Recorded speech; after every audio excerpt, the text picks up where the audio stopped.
መንገደኛ ሆነችብኝ። በጣም ነው የምትሄደው፣ ቶሎ አትመለስም ወደ ቤት። ሐምሌ 21 እና 22 23 ድረስ 3 ቀን እንስጣችሁ የጫጉላውን ጉዳይ።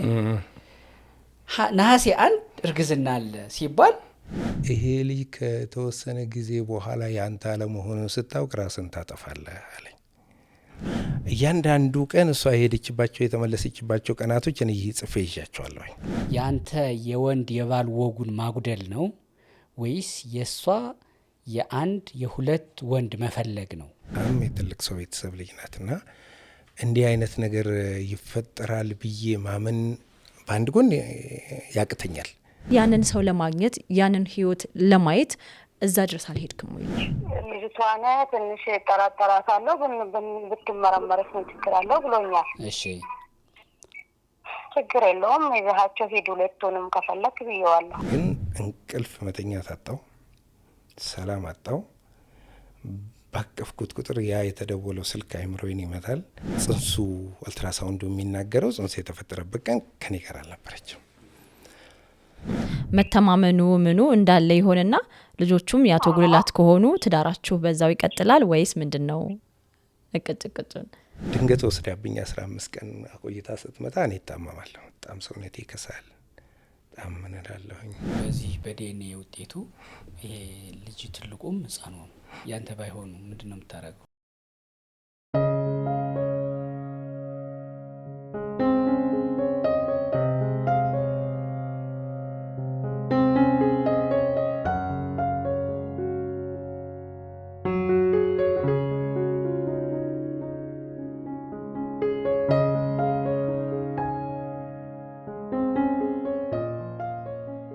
አንድ ልጅ እንኳን ከብዳል፣ እንኳን ሁለት ልጅ በዚህ ኑሮ ውድ ጤነኛ ልጅ ማሳደግም ይከብዳል።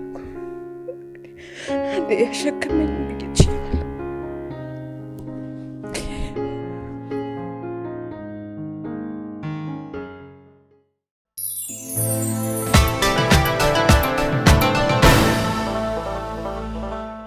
እግረኛ ፖድካስት ሰላም፣ እንዴት ናችሁ? ዛሬ አዲስ ታሪክ ይዘን መተናል። አባትነት እምነት፣ እናትነት እውነት ይባላል። እናት አመጣ ወልዳ 9 ወር ቢያንስ እንደው እውነት ናት የምታሳይበት ነገር አለ። አባት ደግሞ ይሄ ካንተ ልጅ ነው ሲባል አምኖ መቀበል ነው አባትነት። ኦኬ ልጄ ነው ብለህ ነው የምትቀበለው። ቢሆንም ባይሆንም ያው ትቀበላለህ። ከዛ ግን ብዙ ጊዜ ግን ሴቶቹ ያሻሉ እያልኩኝ አይደለም። እኔም ጥርጣሬ ውስጥ ምንድነው አሁን እንደዚህ በልጅ ጥርጣሬ የጀመርሽው? ያ የሚገርም ታሪክ ስላጋጠመን ነው። እንግዳችን እዚህ ፊት ለፊታችን አሉ። አቶ ጉልላት ተሰማ ይባላሉ። እሺ አቶ ጉልላት ባለ ትዳር ናቸው። የ3 ልጆች አባት ናቸው። እሺ የመጀመሪያ ልጃቸው ትልቅ ነው፣ ዩኒቨርሲቲ ተማሪ ነው። መልካም ልጅ ያላቸው 2 ህፃናት ልጆች ደግሞ አሏቸው። የ2 አመትና የ3 ወር። አዎ አሁን ችግሩ የመጣው የሁለቱ ህፃናት ልጆች የማንነት ጥያቄ ላይ ነው። እቺም ብቻ እንደ ትንሽ እኔ ተናግሬ ያለሁኝ፣ ሌላውንም ማሳቸው ይናገሩ። እሺ እንደምን አሉ ብለን እንጀምር። እግዚአብሔር ሰላም ነው። እግዚአብሔር ይመስገን። አንተ ሽበት ሆነ አይቼ ነው። እድሜዎት ስንት ሆነ ነው እንደው መጠየቅ ከባድ ባይሆን? 46። ስለዚህ አንተ ነው ጎልማሳ ነው ከተክሌ ጋር እኩል ናችሁ። እሺ አዎ ከፍ አረግሽኝ። እድሜ ጸጋ ነው ማለት እድሜ ጸጋ ነው። ያው ወደ እሳቸው እየተጠቀየ በጣም ከ6 አመት በኋላ 46 ሆናለሁ። ደህና አሉ? ለማንኛውም እግዚአብሔር ይመስገን ደህና። ጉዳዮት እንግዲህ ወደዚህ ያመጣን የልጅ ጥያቄ ነው አይደለ? ከዛ በፊት ግን ስለርሱ ትንሽ ይንገሩን። እኔ ስሜ ጉልላት ተሰማ ይባላል። የትውልድ አካባቢ ወደ አምቦ አዳ በርጋ አካባቢ ነው። እድገቴ አዲስ አበባም ናዝሬትም አካባቢ ነው ያሳለፍኩት እድገት። ተረፈ ስራ ላይ ነው ህይወቴን ያሳለፍኩት። ትልቁ ልጄን ለማሳደግ ብዙ ዋጋ ከፍያለሁ። እሱን አሳድጌ ትንሽ ራሱን ቻል ሲልልኝ ህይወት መመስረት ነበረብኝና አዲስ ህይወት መመስረት ፈለኩኝ። እሱን ያመቻቸውት የሚመጣውን ህይወት እንዳላበላሽ እሱም በመጀመሪያ አንዳንድ ነገሮችን ለማድረግ የኔንም ህይወት እንዳይረብሽ ከውጭ የተወለደ ልጅ በማለት የምትመጣውም ሴት ችግር እንዳይሆንብኝ ቤቴን ማጽዳት ነበረብኝና ልጁን በአግባብ አስተምሬ አቅም ሲፈጥርልኝ ከሱ ጋር ቁጭ ብለን አወራን፣ ተነጋገርን። ኑሮ መመስረት እንዳለብኝ ትዳር ሊኖረኝ እንደሚገባ ተግባባንና ያው ማፈላለግ ጀመርኩ ማለት ነው። እና በአጋጣሚ አሁን ካለችው ባለቤቴ ጋር የተዋወቅ ነው ቢሾፍቱ አካባቢ ነው። እኔ ሰርቪስ ነው የምሰራው፣ እሷ ደግሞ የዛ ድርጅት ውስጥ ሰራተኛ ነበረችና እኛ ወንዶች በአይን እንማረክ የለ እና እንደዚህ ስትሄድ አየኋት፣ ልጅቷን ወደድኳት፣ ተዋወቅን። ስልክ ወሰድኩ፣ የኔንም ስልክ ሰጠኋት። ቁጭ ብለን በደንብ ማውራት ጀመር ማለት ነው። ብዙ ነገሮች ላይ ተግባባን። እሷም ከዛ በፊት ህይወት እንደነበራት ያፌል እንዳደረገ ከዚህ አዲስ ህይወት መመስረት እንደምትፈልግ፣ ጥሩ ሰው እንደምትፈልግ፣ የስራ ሰው እንደምትፈልግ ተነጋገርን፣ ተግባባን ባሉት ነገሮች ማለት ነው። እና ትውውቃችን ከአንድ ወር በእርግጥ ያለፈ አልነበረም። ያው በዛችው ጊዜ የተጠዳደፈ ነገር ነው የነበረው እና ሐምሌ መጨረሻ አካባቢ ነው የተዋወቅ ነው 2016 በዛው ሐምሌ ላይ ትውውቅ ላይ ሐምሌ ነሐሴ ላይ ጽንስ እንደተፈጠረ ነገረችኝ። ደስ አለኝ፣ እውነት ልጅ ስለምወድ ማለት ነው። በጣም ነው የተደሰትኩት። እዛ እንደውም የሆነ ዶክተር ጋር ሆና ዶክተር ሁሉ ደውሎ ጊዜውን ሐምሌ መጨረሻ ማለት 20 ቤት 25 26 ዋው እንደዛ አካባቢ ሐምሌ 26 ተዋውቃችሁ ነሐሴ ስንት ነው? ነሐሴ አንድ አካባቢ ነሐሴ አንድ ሐምሌ ነሐሴ አንድ አካባቢ ጽንስ እንደተፈጠረ ነው። ሐምሌ በዚህ መሀል እኮ አንድ ሳምንት ነው ያለው። በቃ አንድ ሳምንት የ10 ቀን እንደዚህ። በእርግጥ የሐምሌ የትውውቅ ቀናቶችን ስፔሲፊክ ቀኑን አላወቅኩትም፣ ግን ከ20 አካባቢ እንደዚህ ሊሆን ይችላል። ግንኙነት ነበራችሁ በዛ ውስጥ እናንተ? ከዛ በፊት እንደው ሲሪየስ የሆነ እንደዚህ የነገን ህይወት ለመስራት የታቀደ ባይሆንም ከሐምሌ 20 በፊት ሌላ ግንኙነት ካልነበረ በስተቀር በሳምንት ውስጥ ምንስ መፈጠሩ እንዴት ታወቀ ብዬ እኮ ነው።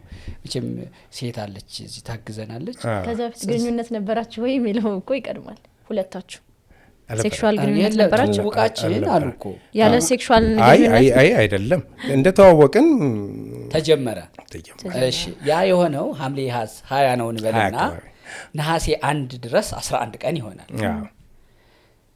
በዚህ 10 ቀን ውስጥ የዚህ የሴቶች የወር ግዴታቸው መጥቶ ከዛ ሄዶ ጽንስ ያስኩ ብሎ ለመንገር ወር መጠበቅና የወር አበባቸውን ማየት ይጠይቃል አይደል? የወር አበባ ካለፈ በኋላ ከዛ የወር አበባዬ ቀርቷል፣ በቃ ቅሪት አለ ማለት ነው የሚል ግምት ይያዝና አርግዣለሁ ወደ ማለት ይመጣል።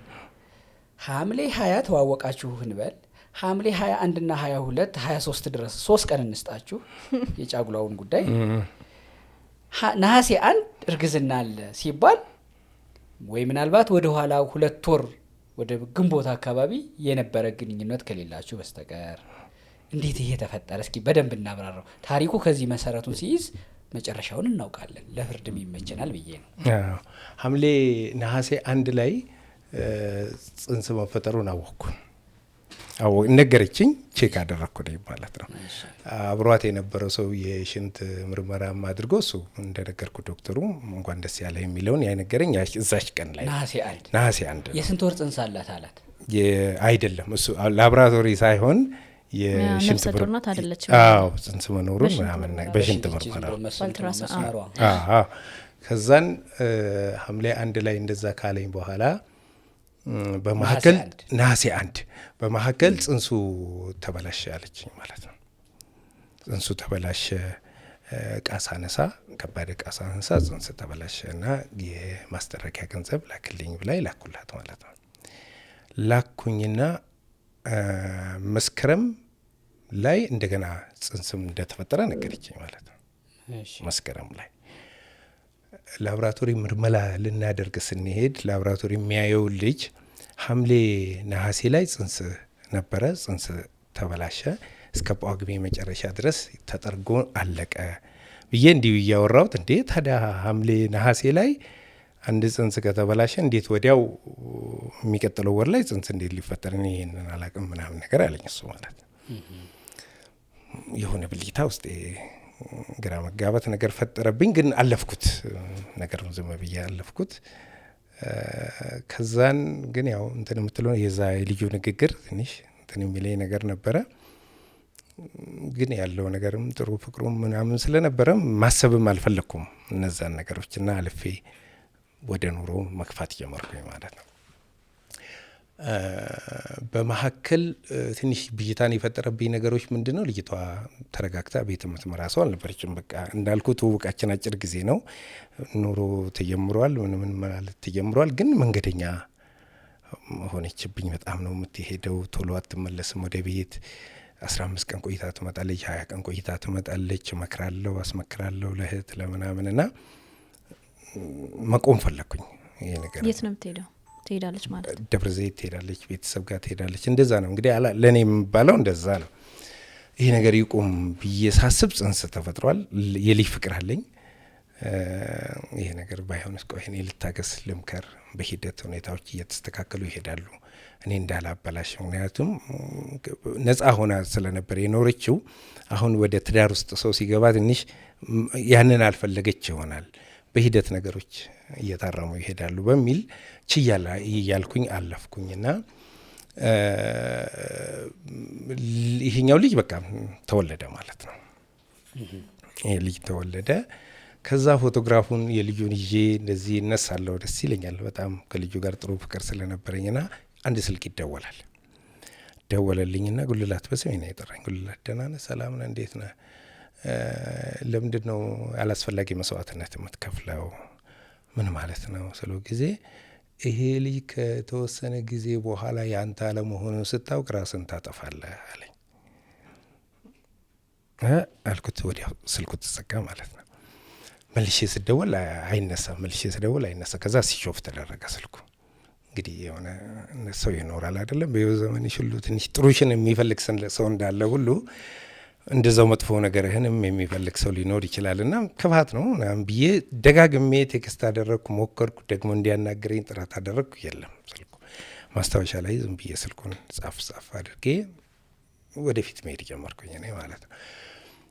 ግን ያው ይቀመጥ የለ አእምሮ ላይ የዛ የላቦራቶሪ ንግግር፣ የልጁ ንግግር፣ ይሄኛውም ስልክ ዝም ብሎ ይቀመጣል። አንዳንዴ ብልጭ ይላል።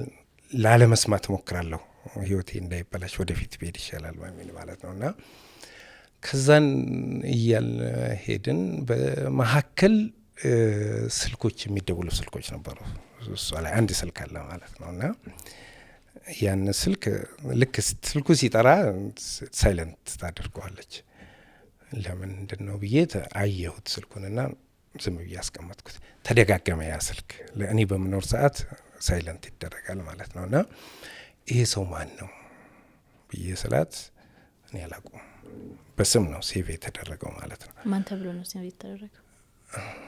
በኖርማል ስም ነው ወይስ? አላውቅም። በኖርማል ስም ነው። አይ አላውቀውም አለች። በፍጹም አላውቀውም። እንዴ ምን ማለት ነው? ስም አለው፣ በተደጋጋሚ ነው። እኔ ደግሞ ስልኩን ይዤዋለሁ ስልኬ ላይ ነው። ይደጋገማል፣ አታነሽም። ለምን እንደዚህ ዘመድ ከሆነ ይነሳል፣ ምንም ከሆነ ቁጥሩ ተመሳሳይ ነው። ያኔ ደውሎ ተመሳሳይ ስልክ ነው። ይሄ ልጅ ያለው ሰውና አይደለም። ከዛን ሞከርኩኝ፣ እንድትነግረኝ ጥረት አደረግኩኝ። በፍጹም አላውቅም አለች። ከዛን ምን ይደረጋል? ስም የነበረው ያ ስልክ ሴቭ የተደረገበት ስሙ ጠፋ ከላው ላይ ተደለተ ማለት ነው። እና ዝም ብሎ ስልክ ሆነ። በስልኩ ስገባ ስሙ ጠፍቷል አየሁት። እና እኔ የራሴ ስም ጻፍኩበት።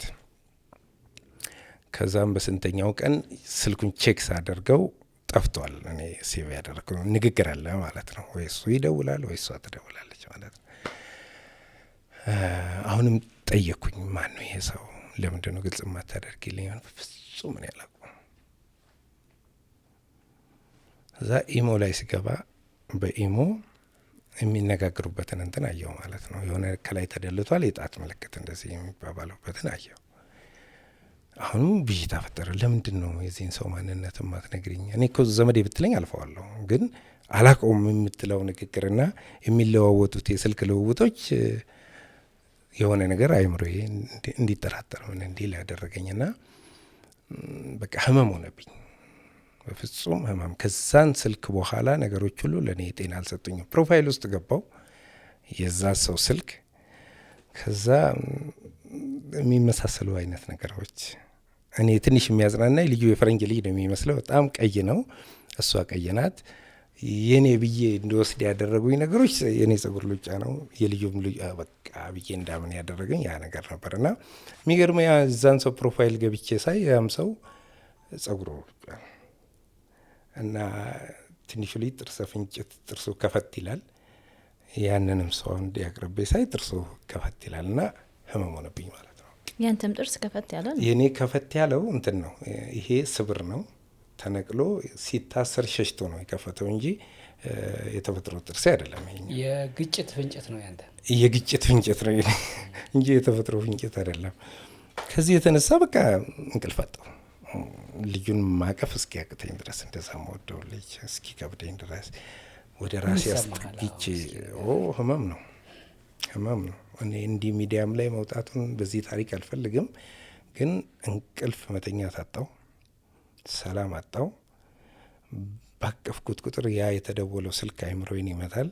ይሄ ነገር ሄጄ ብዙ ዋጋ ከፍዬ የሆነ ሰዓት ላይ ከምታመም ለምንድን ነው ተፍረጥርጦ ያለው ነገር ወጥቶ እውነቱን አውቄ ልጆችን ከሆኑ አሳድጋለሁ በደስታ ጥርሴን ነክሼ፣ ካልሆነም ደግሞ አይምሮዬን አጥቤ የራሴን ህይወትም አልቀጥለው የሚለውን ነገር ማሰብ ጀመርኩ።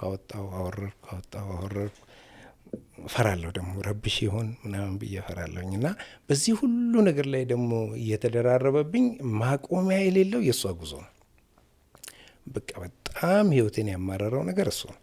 ዛሬ ትሄዳለች፣ 15 ቀን ቆይታ ትመጣለች፣ ተመልሳ በማግስቱ ትሄዳለች።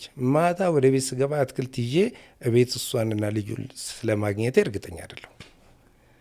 በጣም በሳጫለሁ። በጣም እነዚህ ነገሮች በሙሉ ህይወቴን እለት እለት አይምሮዬን እየበሉ ምንም ራዕይ ያጣው፣ ህልም ያጣው፣ ወደፊት የሚታየኝ እቅድ በሙሉ የለም። ህይወቴን ተቆጣጠረው ነገር ማለት ነው። እና ከዚህ ነገር ለመላቀቅ በቃ ምንድን ነው ማድረግ ያለብኝ? አቅም ኖረኝ ይህንን ባስመረምር ደስ ይለኛል። ለምን ነፃ መሆን ስለፈለግኩኝ፣ እንዳልታመም። መኪና ነው ማሽከረክረው፣ ከባድ ነው። በዚህ ነገር ውስጥ ሆኜ አገልግሎት ለህዝብ መስጠትና በወንድ ላይ ወንድ መደረብ፣ በባል ላይ ሌላ ባል መምጣት፣ ለወንድ ያለውን ስሜት አሁን ብዙ ጊዜ ሲባል እንሰማለን። ወንድ የሆነ ቦታ ሄዶ አደረ፣ በዚህኛው ዘመን ቋንቋ ቺት አደረገ፣ በዛ በድሮው ደግሞ ቅምጥ አለው ውሽም አለው መባል እንደ ኖርም እንደ ባህል የለመድ ነው አለ። ቢያንስ አድሮ ይመጣ ይሆናል እንጂ፣ ቢያንስ አስረግዞም ወልዶ ልጅም እናት ጋር ያድግ ይሆናል እንጂ፣ የሆነ ጊዜ አባቴን ብሎ ፈልጎ ይመጣ ይሆናል እንጂ ያን ያክል ለቤት ለዋናው ትዳር አስጊ አይደለም የሚል የቆየ አለ። ይሄኛው አባባል ይሄኛው ልማድ በአሁን ባሉ በሴቶች አእምሮ በሚስቶች አእምሮ ምን እንደሆነ የተወሰነ ኪም ትነግረናለች። በወንድ ግን ወንድ ነህ፣ ባንተ ትዳር ውስጥ ያው ጎልማሳ በሚስቱ መለኮት በአምላክነቱ ሲባል እንሰማለን አይደለ? በቃ የማይጣስ ነው ማለት ነው፣ ዶግማ ነው ማለት ነው። ይሄ ስሜት እኔ አሁን አንተ እዚሁ ስላለህ ብትነግረኝ ያመንከው ነገር ስላለ ያየኸው ደግሞ ማረጋገጫ ነው ብለህ ያቀፍከውን እርጥብ ጨቅላ እስክትጸየፍ ያደረሰህ ስሜት አለ። የማንም ይሁን እርጥብ ጨቅላ ነው። ይሄ ጠላትም ልጅ ቢሆን ምንም የማያውቅ ነው። ግን እዚህ ድረስ የገፋህ በወንድ ውስጥ በወንድ ላይ ወንድ የሚባለው ነገር አለ። እሱን ስሜት እንደው በደንብ ብትነግረኝ ደስ ይለኛል። ይሄ ስሜት በቃላት የሚገለጽ አይመስለኝም። በተለይ ራሱን ገዝቶ ኑሮ ብሎ ትዳር ብሎ ለቤቱ ደፋ ቀና ለሚል ወንድ ይሄ ትልቅ ህመም ነው። በቃላትም የሚገለጽ አይደለም። በጣም የትልቅ ሰው ቤተሰብ ልጅ ናት ልጅቷ። በጣም የትልቅ ሰው ቤተሰብ ልጅ ናት እና እንዲህ አይነት ነገር ይፈጠራል ብዬ ማመን በአንድ ጎን ያቅተኛል።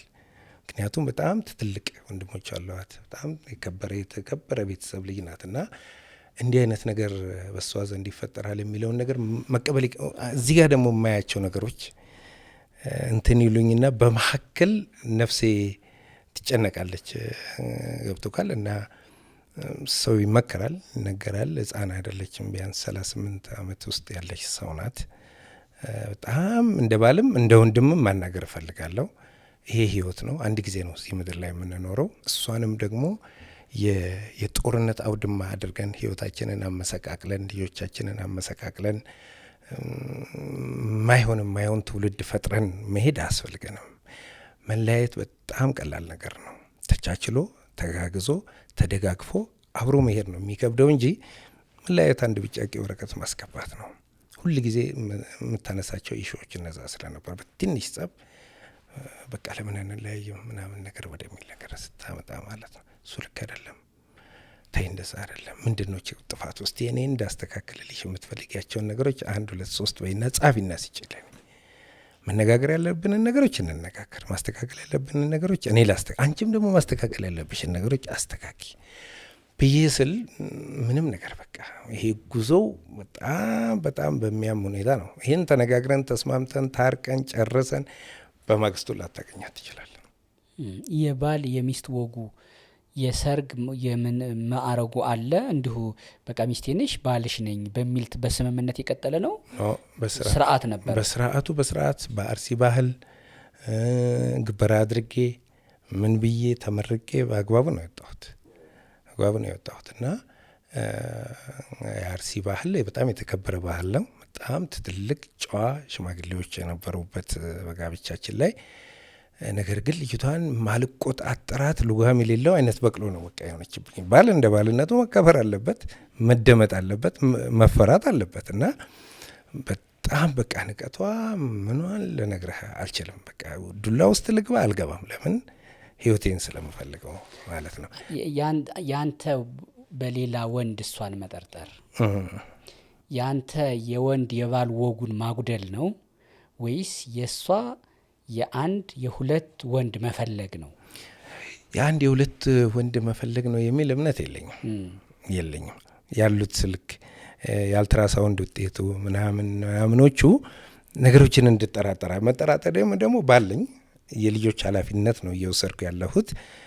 ሚስቴ ምንድነች፣ አካሄዷ እንዴት ነው፣ ስልኳ እንዴት ነው ምናምን ማለቴ ቤቱን የሚጠብቅ የአንድ አባወራ የሚጠበቅ ነገር ነው እንጂ ይህ ቅናት የደካማ ወንድ መገለጫ ነው ብዬ አላምንም። እና ያ ወደ እውነት እንድቀርብ ያደረጉኝ ነገሮች ሁለተኛው ጽንስ እሱ ላይ ልምጣና ሁለተኛው ጽንስ የተፈጠረው ግንቦት 25 አካባቢ ነው። አልትራሳውንድ ውጤት ሄደን ስንጠይቅ መስከረም 9 2018 ላይ የ14 ሳምንት ከ3 ቀን ነው አለኝ ማለት ነው። 14 ሳምንት ከ3 ቀን እኔ ደግሞ እያንዳንዱ ቀን እሷ የሄደችባቸው የተመለሰችባቸው ቀናቶች እኔ ጽፌ ይዣቸዋለሁ። ሁለተኛው ልጅ ማለት ነው። እያንዳንዱ ሄደችባቸው ማለት ቤት ያልነበረችባቸው እና ከቤት ውጭ የነበረችው ያስካቸው ካሉ እስኪ ያሳየን። ንገረን ቁጥሩ መቼ ሄዳለች መቼ ነበረች የሚለው። እሺ ትንሽ እንትኑን ጠብቄ አይደለም የጻፍኩት። እሺ በ18/7 2017 2017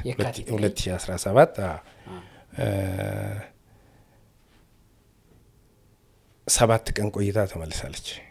እሺ እንደው እየደመር በ17/7 2017 ማለት እስከ 24 አልነበረችም ማለት እስከ 24 አልነበረችም። በጣም ጥሩ። ሰባተኛው ወር ላይ አዎ በ9/6 2017 በ9/6 ትንሽ ደግሞ ይሄ ወደ ኋላ ጥር ላይ የካቲት ላይ ስለተዘበራረቀ ነው እንትኑና ዘዋይ ብላ ነው የሄደችው። 5 ቀን ቆይታ መጣለች። 5 ቀን እሺ። በ15/8 2017 5 ቀን ቆይታ መጣለች። ደብረ ዘይት ሄዳ። እሺ ደብረ ዘይት። እናንተ የምትኖሩት የት ነው? አዳማ ነበርን። አሁን ወደ ኮየ ፈጬ መጥተናል። አሁን ያን ጊዜ የት ነበራችሁ? ይሄ ሁሉ እንትን ሲል አዳማ ነበር። አዳማ ነበር። በ17/9/2017 በ17/9/2017 ግንቦት ወር ማለት ነው። ግንቦት ወር ሰራተኛ አለችን። ሰራተኛዋን ይዛ ሄዳለች። በ8 ቀን 9 ቀን ቆይታ ተመልሳ መጣች። 9 ቀን ቆይታ የት ነኝ ብላ ሄደች? ያኔ ደብረ ዘይት ነኝ ብላ። አሁን ያልተራሳውንድ ውጤቱ መስከረም 9/1/2018 ምንድነው የሚለኝ 14 ሳምንት ከ3 ቀን ይለኛል ጽንሱ። 14 ሳምንት ከ3 ቀን ወደ ኋላ ወስደው ወደ ግንቦት 25 አካባቢ ይመጣል። ይህን ስመለከት እሷ በዛ ወቅት ቤት ውስጥ አልነበረችም። በቃ ከባድ ሆነብኝ ማለት ነው። አልትራሳውንድ ነው ውሸት ያለው እሱ ጋር ነው ወይስ እኔ ጋ ነው? በትክክል ነው ደግሞ መረጃዎችን መጽፋቸውኝና የሚለውን ነገር እንዴት አድርጌ በቃ እንትን ልበል። በወቅቱ እኔ ጋር አልነበረችም። ወደ 9 ቀን ሙሉ እዛ ነበረች። ቴብ ላይ ሄደችበት። ጽንሱ አልትራሳውንዱ የሚናገረው ጽንሱ የተፈጠረበት ቀን ከኔ ጋር አልነበረችም። በቃ እነዚህ ለህይወቴ ከባድ ናቸው። ያኔ ግን ካንተ ጋር ባልነበረችበት ጊዜ ስትመለስ ካንተ ጋር የካቲት ነው አሁን ያልከው ቀን ላይ ስትመለስ ሁለታችሁ ግንኙነት ነበራችሁ? ከዛ ከመጣች በኋላ የተመለሰች አካባቢ ወደ ግንቦት 25 ቀኑ ይመጣል። ወደ ግንቦት 25 ቀን ይመጣል። አዎ እሺ እንበልና በ30 ተመለሰች ግንቦትን። እንደመጣች ካንተ ጋር የባልና የሚስት ወጉ ነበረ?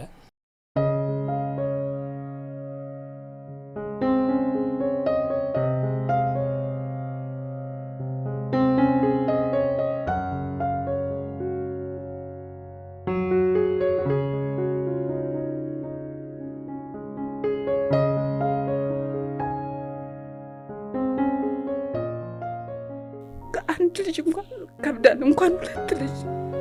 በዚህ ኑሮ ውድ ጤነኛ ልጅ ማሳደግም ይከብዳል።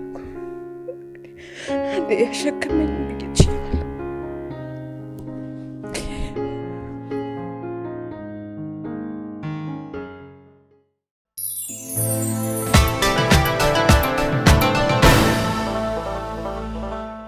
በ30 ተመለሰች ግንቦትን። እንደመጣች ካንተ ጋር የባልና የሚስት ወጉ ነበረ? በእርግጥ በዛን ቀን ነበር አልነበረም የሚለው ለማስታወስ ትንሽ ይከብደኛል። ግን የአልትራሳውንድ ውጤቱ 2 ነው የተመረመር ነው። የመጀመሪያው ጊዜ አልትራሳውንድ ውጤት ስትታይ የ4 ሳምንት አለችኝ። ቀኑን ስፔሲፊክ ማወቅ ይቻላል ወይ ስላት ዶክተሯን፣ ሁለተኛው የአልትራሳውንድ ውጤት ነው ቀኑን ስፔሲፊክ የሚናገረው እሱ ነው እንጂ አሁን አይቻልም አለች። የሁለተኛው ውጤት ቀጥታ ግንቦት 25 ላይ መጣ ማለት ነው። ግንቦት 25 እንትን ማስታወሻዬን ሳይ ግንቦት 25 ቀን እሷ ቤት ውስጥ አልነበረችም። በቃ እነዚህ ነገሮች ልጆቼ ብዬ ወደ እኔ አስጠግቼ ለመቀበል ችግር ሆነብኝ ማለት ነው። ይሄንን እያወቅህ አልትራሳውንዱን እያወቅህ ግን እርግዝናው ቀጥሎ ልጅቷ ተወለደች። ሁለተኛ ልጅ ምን ያህል አመቷ ነው አሁን? 3 ወሯ ነው። 3 ወር ህጻን ነው። አሁን የት ነው ያለው? አብራችሁ ናችሁ አሁን ያላችሁት ወይስ ተለያይታችሁ? አሁን ልጁ እኔ ጋር ነው ያለው። እሷ ልጅቷን ይዛ ቤተሰብ ጋር ነው ያለችው። በሆነ ጉዳይ ምክንያት ቤተሰብ ጋር ነው ያለችው። የትኛው ልጅ? ሁለተኛው የ2 አመት ከምናምን እኔ ጋር ነው። ትንሿ ነው ይዛ ሄደችው ማለት ነው። አንድ ጥያቄ 2 አመት በሙሉ በጥርጣሬ ነው እንግዲህ አንተ ህይወት አይደለ? ልጆቹ ከ2 አመቱ ጀምሮ ያለውን ልጅ ነው የምትጠራጠሩና ሄዳ ቤተሰቧ ጋር 5 ቀን ቆየች፣ ይሄን ያህል ቀን ቆየች፣ ይሄን ያህል ቀን ቆየች በምትልበት ጊዜ አንተ ካለበት ከአዳማ የሚሆን ከአዲስ አበባ ሄደህ እዛ ቦታ ላይ ያለችበት ቦታ ላይ ተገኝተህ ያለውን ነገር ለማጣራት አልሞከርክም? እሷ በሄደችበት ጊዜ አብረሃት አልሄድክም? ምናልባት አሁን እዛ አንድ ሰው ነው እየተጠራጠርክ ያለው። አንድ ከዚህ ስትሄድ እዛ የምትገባበት የሆነ ሰው አለ ብለህ ነው አይደለ እያልክ ያለው። ስለዚህ ያንን ሰው ለማግኘት ያንን ህይወት ለማየት እዛ ድረስ አልሄድክም ወይ? ለምን አልሄድክም? አንደኛ የስራ ሁኔታ እንደዛ አይነት ነገሮችን እንድሰራ አይፈቅድልኝም። ሰርቪስ ነው የምሰራው፣ ክፍተት አይኖረኝም። ሙከራ ግን አድርጌያለሁ። ሙከራ አድርጌ ደብረ ዘይት ሄጄ አግኝቻታለሁ። ቤት ያኔ ምን ነበር? ምንም በቃ ቤት ውስጥ ነበረች። ከሷ ጋር እንመለስ አልኳት። የተጋጨንበት ምክንያት እኔ ልጄ የሚመገባቸው ምግቦች በባህሪ ይከታተላለሁ። ምን በላ፣ ምን ጠጣ፣ ዛሬ ምን ሰጠሽው፣ ከሰዓት ምን ነበር፣ ባለኝ አቅም ለመከታተል ሞክራለሁኝ። እና አንድ የሆነ ምግቡ ትንሽ ስላልተመቸኝ ሳይ ይህም ምግቡን እንዲህ አድርገን ብንሰራ ኔስቲ ልጅ ነው ማኘክ አይችልም፣ ህጻን ልጅ ነው፣ በዚህ መልክ ቢሰራለት ና በዚህ ተጣልታ ማታ ወደ ቤት ስመለስ የለችም፣ ጥላ ሄዳለች። ይህንን ነገር ለማረም ነው እንደገና ደብረ ዘይት ሄጄ ወደ ቤት ለመመለስ ጥረት ያደረግኩትና ሲሄድ እኔ የመጣሁት ልመለስ አይደለም ና ላስብበት ተመለሰ ይሄዳለች ማለት ነው። ይህ እንዴት የጸብ መንስኤ ይሆናል? እህቷን ቁጭ አድርጌ ወንድሟን ቁጭ አድርጌ የተጋጨንበትን ጉዳይ በልጁ አመካከፍ ዙሪያ ነው። እሷ ልጅ ነው እንደዚህ ይሰራለት፣ ህጻን ልጅ ነው ማኘክ አይችልም፣ በዚህ መልክ ቢሰራለት እኮ ጥሩ ነው ብዬ ጓዳ ገብቼ ኪችን ገብቼ በዚህ መልኩ ይሰራለት ማለት ቤት አስትለው አያስኬድም። የምትሄድበት የራሷ ምክንያት ካላት መናገር እንጂ ይሄ የጸብ መንስኤ ሊሆን አይችልም እና መከሯት ብዬ ሄድኩኝ ማለት ነው። እነዚህ ጉዞዎች በጣም የተደጋገሙ አሰልቺ፣ ጎረቤት ሁሉ እንትን እስኪገረም ድረስ ማለት ነው እና በጣም ቅድም እንደነገርኩኝ ትልቅ ሰዎች አሉ በቤተሰቦቿ ውስጥ ያልነገርኳቸው ሰዎች የለም እንዲያስተካክሏት እንዲያርሟት እና በእነሱም ባህል ራሱ ለቅሶ ብሎ ሰው 2 ቀን 3 ቀን አድሮ ይመለሳል።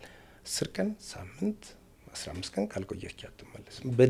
በአርሲ ባህል እንዲህ አይነት ነገር አለ ወይ? ሰው ጨቅላ ህጻን ልጅ 1 ወር 2 ወር ህጻን ልጅ ተሸክሞ ሀገር ለሀገር ይሂድ በለቅሶ ምክንያት የሚል አለ ወይ? ልጅ ደስተኛ ካልሆነችስ በአንተ ህይወት ውስጥ እዛ ባላት ነገር ላይ ቤት ውስጥ የሚያስቆያት ነገር የማይኖር ከሆነ ለምሳሌ አንተ ምናልባት ነው አንድ ሰው ተበደልኩ ብሎ ሲያስብ በተለይ ሴት በትዳሯ ደስተኛ ማትሆን ከሆነ እዛ ቤት ውስጥ የመስራትም የመኖርም የማደርም ምንም አይነት ፍላጎት ላይኖራት ይችላል።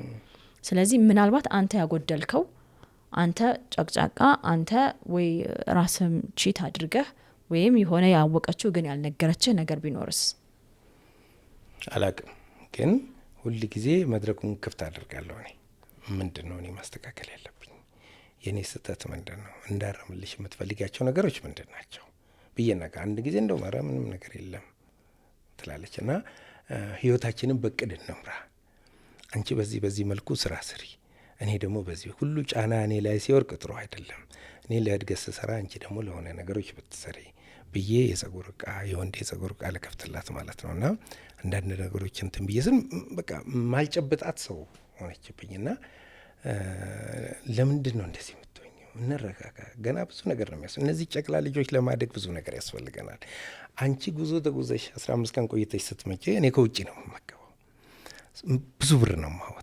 ተመልሰሽ ስትመጪ ደግሞ ልጁ ደግሞ ይታመማል። ተመልሶ ሲመጣ ባክቴሪያ ምን እሱን ሕክምና 3000 4000 ምናምን ታወጫለሽ እና እነዚህ ነገሮች እየጎዱ ነው፣ ቤታችን እየጎዱ ነው። ስለዚህ ጉዞሽን ሰብሰብ አድርጊ፣ ቀንሽ። እኔ እኮ ስለወጥ ህይወቴን ስቀየር ከዘመድም ቀንሼ ከፍላጎቴም ቀምኔ ከምበላው ከምጠጣውም ከምለብሰውም ቀንሼ ነው ጥሪት መያዝ የሚቻለው። ገና ብዙ ነገር ያስፈልገናል እነዚህ ልጆች ለማሳደግ። ስለዚህ ውጭ ገንዘብም እየባከነ ነው፣ ቢዝነስ እየተጎዳብን ነው እና ጉዞሽን እባክሽ በልክ አድርጊ። እኔ ቤት ውስጥ እኔ እንደ ማንኛውም እየጠጣው ምረብሽ ሰው አይደለም፣ በባህሪ የሚዲያ ነው ሰው ስለሚያገኝ ማለት ነው እና በዚህ ሁሉ ቀናት እሷ ውጪ በምታድርበት ሰዓት አንድ ቀን እኔ ውጪ አድሬ አላውቅም። አንድ ቀን ማለት ነው። ምንም ምክንያት የሚኖረኝ ቤቴ ነው ማድረው። ከጎንስ እንደው ቤት ባታድርም ሌላ ግንኙነት አለ አንተ እሷ የደረሰችበት አንተ ያላወቅከው? ፍጹም። ሰውየውን ታውቀዋለህ? ያ ተጠርጣሪውን በአካል አግኝተው ታውቃለህ? አላውቅም። በአንተ አእምሮ? አላውቅም። በፎቶ ነው? አዎ። በአንተና በልጆች መካከል የአባትና የእንትኑ ማን ነው የሚሉ ልጆች? ባባዬ ነው የሚል። ባባዬ። ለነገሩ አፍ የፈታው ወንድየው ልጅ ስለሆነ ማለት በአንተ ስም ነው የሚጠራው ይሄኛው ልጅ? አዎ። ትንሿስ? ትንሿ ገና 3 ወሯ ነው። ስም አላወጣችሁላትም? አውጥተውላታል። አመርቲ ብለዋታል። አመርቲ ጉልላት? አዎ ብለዋታል። እና በጣም እኔ ልጅ ወዳለሁ። በጣም የሚገርም ልጁ ያለ እኔም የሚኖር አይመስልም የባለን ነገር ማለት ነው። እና ድንገት ወስዳብኝ 15 ቀን ቆይታ ስትመጣ እኔ ይታመማለሁ። በጣም ሰውነቴ ይከሳል። በጣም ምን እላለሁኝ ስለምወደው ማለት ነው። እና ታዲያ ከወደድከው ያንተ ልጅ ይሁን አይሁን ዝም ብለህ አታሳድግም? ያሱ ከባድ ነው። የምትወጂውን ሁሉ ልጅ እኔ ነው ብለሽ መቀበል ይከብዳል። ለምን እርግጡን ስታውቂ ነው መስዋዕትነትን ከፍለሽ የረበሹኝ ነገሮች ስላሉ ነው እንጂ ልጆቼን በጣም አይበለውና የሰይጣን ጆሮ ይደፈንና በዚህ በዲኤንኤ ውጤቱ ይሄ ልጅ ትልቁም ህጻኑም ያንተ ባይሆኑ ምንድነው የምታረገው? ሁለተኛዋን ልጅ አላቅም። ይሄኛው ልጅ ግን በጣም እንደው እንዲለየኝ ራሱ አልፈልግም። ለእኔ ያለው ነገር በጣም ከባድ ስለሆነ ማለት ነው። እና ቤተሰብ የእሷን እህቶች ብትሰበስቤ እኔ ላይ ነው መንጠልጠልም። እኔ ሲሄድ ብሎ ነው ጠዋት ወደ ስራ መሄድ ተደብቄ ነው። ሽንት ቤት ስገባ ምንም ስላ እና እናቱ ቁጭ ብላ ማለት ነው። አልችልም በሱ ምንም ቢሆን እኔ ባሳድገው። ስለዚህ ምን ማወቁ ምን ይሰራልሃል? ዝም ብሎ አምኖ ማሳደጉ አይቀልም ወይ እኮ? አይ እሷ እንደ አይደለም። ምን ይፈጥራልሽ? ምን ይፈጥራል? አይ አጥንቴ ነው ደሜ ነው ብሎ ማሳደግና የምወደው ልጅ ነው በጣም ወደዋለሁ ብሎ ማሳደግ የተለያዩ ነገሮች ናቸው። መሀል ቀጭን መስመርም ብትሆን ልትኖር ትችላለች። እና ያችን ነገር ማጣራት ለእኔ ጤና ይሰጠኛል፣ ለአእምሮዬ ጤና ይሰጣል፣ ለቀጣይ ራእዬ ህይወቴም ሰላምን ይሰጣል። እና እኔ ላይ እኔ የቆምኩበት ቦታ ላይ ቆመች ስታየው ነገሩ በጣም ያማል። የልጁ የልደት ሰርተፍኬቱ አለህ? የለኝም፣ አላወጣንም። የቁንትን ሲገባ ነው የሚወጣው። አሁን ክትባት ላይ ምናምን ስለሆነ 2 አመት ወደ ትምህርት ቤት ወደ ኬጂ ሲገባ ነው። አንተ ልጁን ይዘህ ምርመራ ስትሄድ ያንተ ልጅ ለመሆኑ ካንተ ጋር ያለውን ነገር ለማረጋገጥ ያው አባዬ ልጄ ከመባባል ባለፈ ዶክመንት እንዴት ማግኘት እንችላለን? ክትባት ስለጨረሰ ማግኘት ይችላል። እችኛዋን ልጅ ነው እንጂ ማልችለው ምናልባት የ3 ወር ክትባትም ላይ እንትን እኮ አለ ቤቢ ጉልላት ተብሎ ነው የሚያዘው። ባይዘው ቤቢ አይልም ግን እንትን ላይ የወለደችው ዘዋይ ነው። እኔ አላቅም። የዘዋይ ሆስፒታል ስትወልድ አንተ ነበርክ ዘዋይ የመጀመሪያው ልጅ?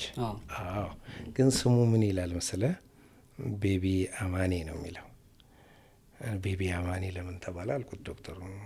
ቤቢ እኮ አባት አለው ለምን በእናቱ ስም ጻፍክ ብዬ ጠየቅኩትና አይ እኛ እንትናችን ነው እንደዛም ይጻፋል ሊሆን ይችላል ብዬ እንትን አልኩኝ። ሁለቱም ልጆች የተወለዱ በመጡ እናቶች ነው፣ ባልመጣ አባት ገና እየተወለደ ወይ በእናት ስም ለምን መሰለህ የማይወጣው? ቤቢ ተብሎ ነው የሚጻፈው። ስም ሊቀየር ስለሚችል ኤኒ ታይም ከ3 አመት በኋላ ባለው ጊዜ ላይ ነው ትክክለኛ ስም የሚሰጣቸው። አንተ ማትቀይረው የልደት ሰርተፊኬት ላይ የሚወጣው ስም ሲሆን፣ ምክንያቱም ይሄ የእናቶች ካርዷ በጣም አስፈላጊ ስለሆነች እስከ መጨረሻው ድረስ። ስለዚህ ቤቢ አሁን አንተ ብትወል ወይ ቤቢ አማኔ እናቱ ናት፣ ቤቢ አማኔ ሊባል ይችላል፣ ወይ ቤቢ ጉልላት ነው የሚባለው። የእናት ስም ወይ አባት ስም ከሁለቱ አንዱ ጋር ነው የሚገባው እና የአይደንቲፋይ ለማድረግ ነው በኋላ ለመቀየር እንዲመቻችሁ። ሲጠራም ቤቢ ጉልላት ወይም ደግሞ ቤቢ አማኔ ተብሎ ነው የሚጠራው። እሱ ማተር አያደርግም። ጥሩ። ስለዚህ በዋናው ነገር ታሪኩ ይሄ ነው። አንተ የምትፈልገው በዚህ ጉዳይ ጥርጣሬ አለ፣ ያ የተደወለልህ ስልክ አለ፣ የልጁ ደግሞ የተወሰነ ሌላን ሰው ይመስላል የምትለው ጥርጣሬ አለ። የያዝካቸው ቀኖች ደግሞ በጣም ወሳኞች ናቸው፣ በተለይ ሁለተኛው ልጅህ ላይ። እነዚህ ተጨማምረው ወደ ዲኤንኤ ወደ ማረጋገጫው መሄድ እፈልጋለሁ ነው ሀሳብህ። በጣም ጥሩ ነው። ይሄን እኛ ባለቤትስ ፈቃደኛ ናት? አሁን አንተ ብቻህን ዲኤንኤ ማስመርመር እወዳለሁ እፈልጋለሁ ብትል የእሷ ፈቃደኝነት የእሷ እውነት ምን ላይ ነው? ማክሪያት ነበረ እንደው አመለካከቷን እንትን እንድል የሚለቀቁ ነገሮች ቲክቶክ ላይ ያሉና እንድታዳምጥ ምናምን ነገርኳትና እኔም እኮ ግን ይሄኛው ሁለተኛዋ ልጅ እጠራጠራለሁ እና ብናስመረምር ይከፋሻል? ለአእምሮዬ ነጻ እንዲሆን አንቺ ታማኝ ነሽ፣ ልጠራጠርሽ አልችልም፣ ጥሩ ነው አካሄድሽ፣ ግን እስቲ እኔ ለእኔ ያዝነሽልኝ እኔን ነጻ ለማድረግ ምን ትያለሽ ብዬ ስላት ማስመርመር እናስመርመር፣ ቀጥሎ ግን አብረን አንኖርም። ለምን ችግራለሁ? እኔ ነኝ የማፍርበት በጉዳዩ ላይ። እውነተኝነቱ ሲረጋገጥ አንቺን ያኮራሻል፣ ባላክሊል ያደርግሻል። እኔ ነኝ የሚሸማቀቀው በጉዳዩ ላይ። ለምንድን ነው አይ እንዴት ያለ እምነት አብረን እንዴት ልንኖር እንችላለን የምትል እንትን ነገረችኝና አግባብቻት ግን እንችላለን መስመርመራቸው ትችላለህ ካለችኝ ማለት ነው። እዚህ ፍቃድ ስለዚህ እርግጠኛም ናት። እናረጋግጥ፣ እንደውልን ይቻላል። ኮንስታንስ 45 40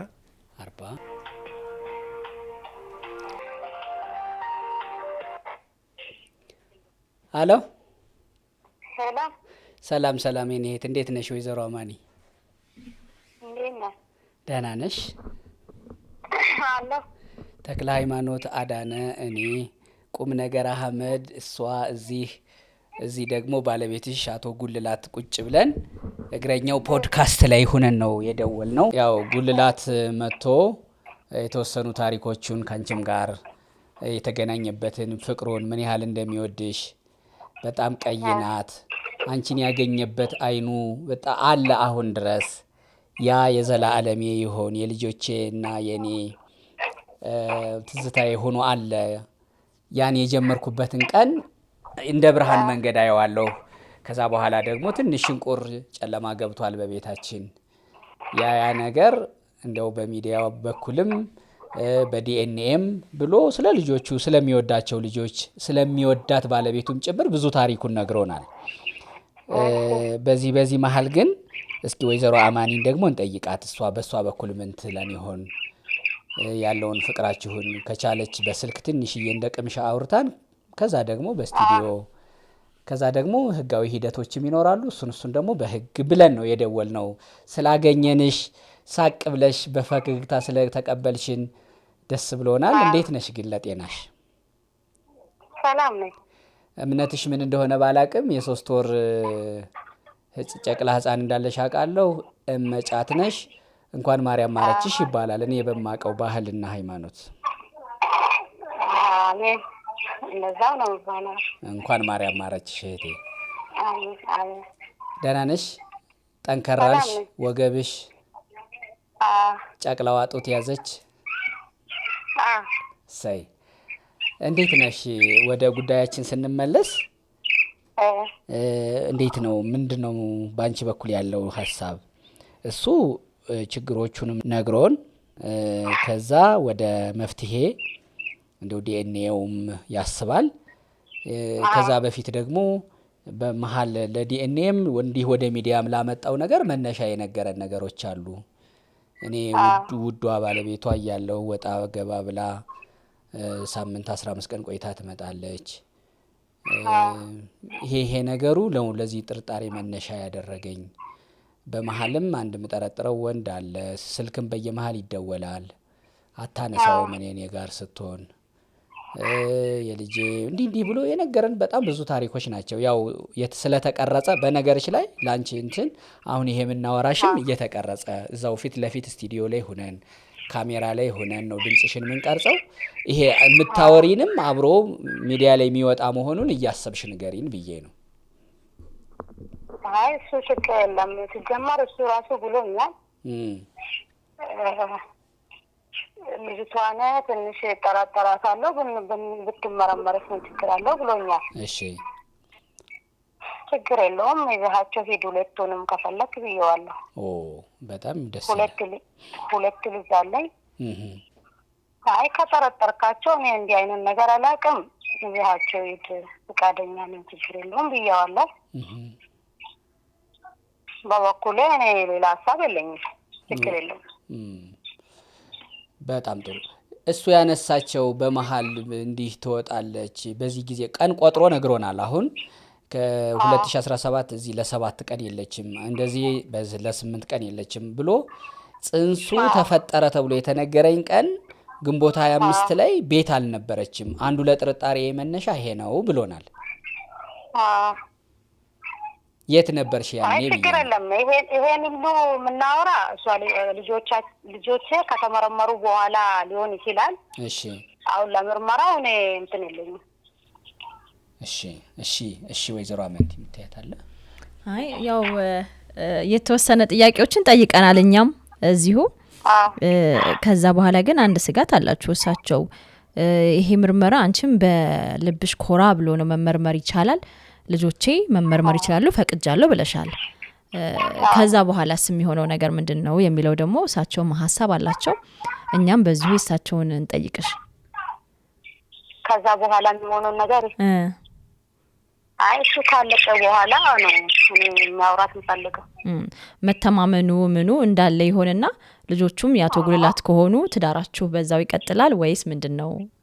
እቅጭቅጭን እሱ ከጨረስኩ በኋላ ነው ማውራት። ሐሳባቸውም እሳቸውም ትንሽ ጭንቀት ስጋትም የፈጠረባቸው ይሄ ነው። ያው ለመጀመሪያ ጊዜ አንቺን ሲያይሽ በጣም ወዶሽ ልባቸው እስካሁንም ትርትር እያለ ነው፣ በፍቅር ነው። ስላንቺ ያወሩትና አንቺ እያልኩ ልቀጥል ያው ሴትም ስለሆንኩ እድሜያችንም ተመጋጋቢ ስለሆነ ነው ብዬ ነው። እና ግን አንድ ሴት ልጅ እኔ አንድ ጥያቄ ነበረኝ እንደውም የጠየኩት አቶ ጉልላትን ምናልባት አንተ ራስህ በትዳር ውስጥ ሳታስበው እሷ የደረሰችበት እሷ ያየችው እሷ የተገነዘበችው ምናልባትም በህይወቷ ውስጥ ያልፈለገችው የሆነ ያንተ ጥፋት ያለ ከሆነስ ብዬ ጠይቄው ነበረ። እንደዛ አይነት ነገር አለ በሱ በኩል ባንቺ እሳቸው አጠፋ የምትዩ ወይም ይሄ ነገር አለ ብለሽ የምትዩ ነገር? አይ ምንም የለም። ጥሩ ባል ናቸው? ያው አለ ግጭት አለ። በዚህ ጉዳይ ልጅታን ከወለድኳት በኋላ ነው ይሄን ሀሳብ ያመጣልኝ። መጀመሪያ እንዲህ አይነት ነገርም አውርቶኝ አላውቅም። እኔም ኩራ ብዬ ራሴን ሳልጠረጥር እሱንም ይጠረጥረኛል ብዬ አላስብም ነበረ። ከጠረጠረኝ እሱማ ግዴታ ነው። ለምን እሱ ብተው ራሱን አልተውም። ለምን ከጠረጠረ ያንን ነገር ማየት አለበት፣ ማረጋገጥ አለበት። ይሄን ለዚህ እኔ እንትን የለብኝም።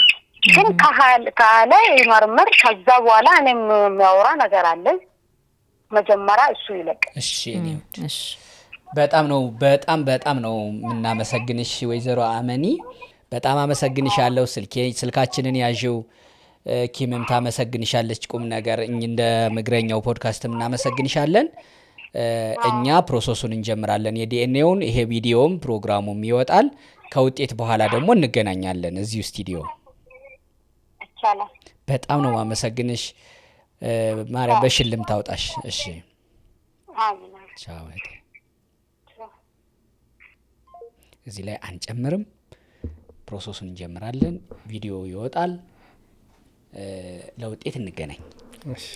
እንጨምራለን። አመሰግናለሁ። እናመሰግናለን።